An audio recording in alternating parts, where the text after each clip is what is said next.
Hi, I'm Jordan. This is the Atom LT by Arc'teryx. I've had it for a little over 2 years now, and I'm going to tell you some stuff about it.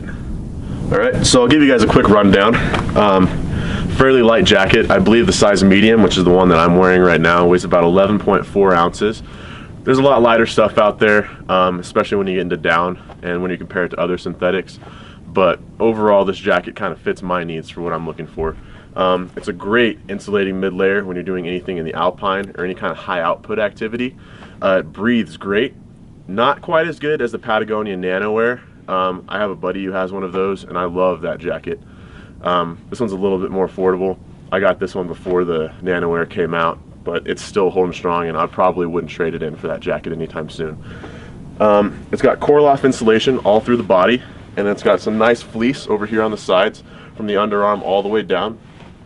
I thought this was a little strange when I first got it, because I thought, oh man, I'm not going to be as warm, but nope, I still feel pretty warm and toasty in this. Right now we're about 24, 25 degrees Fahrenheit here in Colorado, and I'm just fine with a base layer underneath. And honestly, even if I had just a short sleeve shirt, I'd be fine. But this fleece here is really good at wicking moisture. I work up a pretty good sweat when I'm going uphill, and this wicks it really well. It doesn't feel damp. It doesn't really keep that moisture retained in the fibers at all, and it's awesome for that. The same goes for the Core-Loft. It dries pretty quickly. In terms of the build of the jacket, you've got two pockets right here. They're pretty good size. You can put your hands in here. It's got a really nice micro fleece in there as well. It feels pretty good on your hands when it's cold outside as well. And on the inside, you got a small zippered pocket. It's actually pretty spacious. You can fit a phone in there and some gloves, and it's fairly low profile, so you're not going to have that really bulging into you as much as you might on other jackets. This little logo here is reflective, which is nice when you're getting into dusk or early morning runs or hikes. That way people can still see you. And the hood is pretty good as well. I can wear this under climbing helmets, and it's not uncomfortable, and it still stays pretty warm even though I kind of compressed that Core-Loft a little bit. And it's got a little cinch, so that way you can really cinch it down and kind of look goofy but stay warm. There's another cinch down here at the bottom, and there's only one on this one, and it works pretty good. And that's a little bit about the overall build. One thing I did leave out are these cuffs. They're a little different. It's kind of like a nylon. I'm not sure, maybe a nylon or polyester blend, but it's kind of stretchy. Actually, spandex is the word I was looking for. It's a little chilly. My brain's not working. Right here, it was really tight when I first got it around my wrist, so that way it kind of trapped in all that warmth. Over the years, it's kind of stretched out just a little bit. But for this being such a high wear area, especially if you're wearing tons of different gloves and you're always jamming your hands in rocks and things like that, it stays fairly solidly seamed. It doesn't tear much. It doesn't catch on different limbs of trees or on different rocks or things. It's very, very well built fabric, and it's pretty water resistant as well. I'll show you that here in just a moment.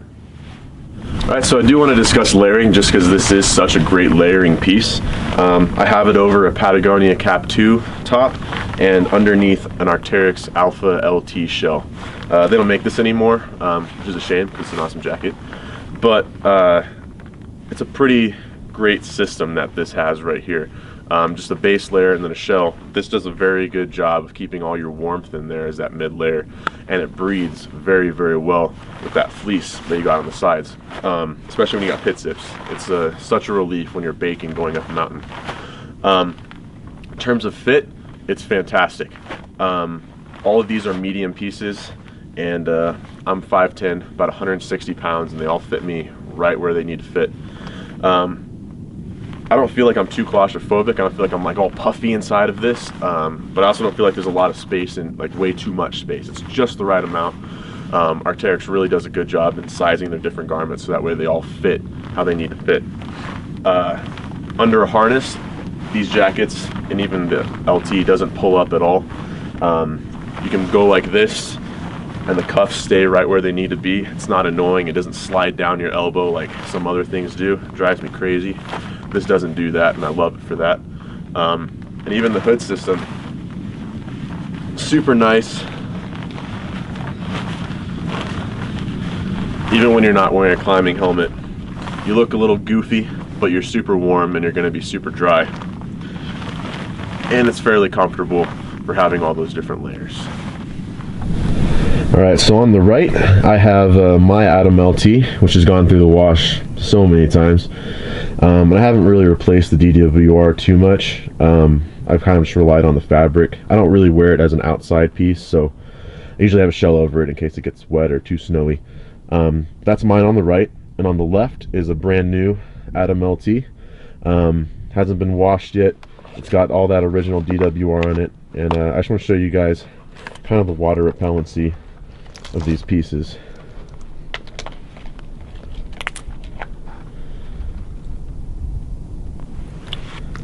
So it does soak in just a hair, and for the most part it'll run off. On the new one, it runs off right away and beads pretty quickly. So over time, if you don't put a lot of effort into replacing that DWR fabric, it is going to soak in a lot easier and it won't bead as well. But right off the bat, even the fleece is doing a really good job of keeping that water beaded. Alright, this has been a tell about for the Arc'teryx Atom LT. It's a pretty good insulating mid layer, and it's held up over the last couple years. It's a really good buy.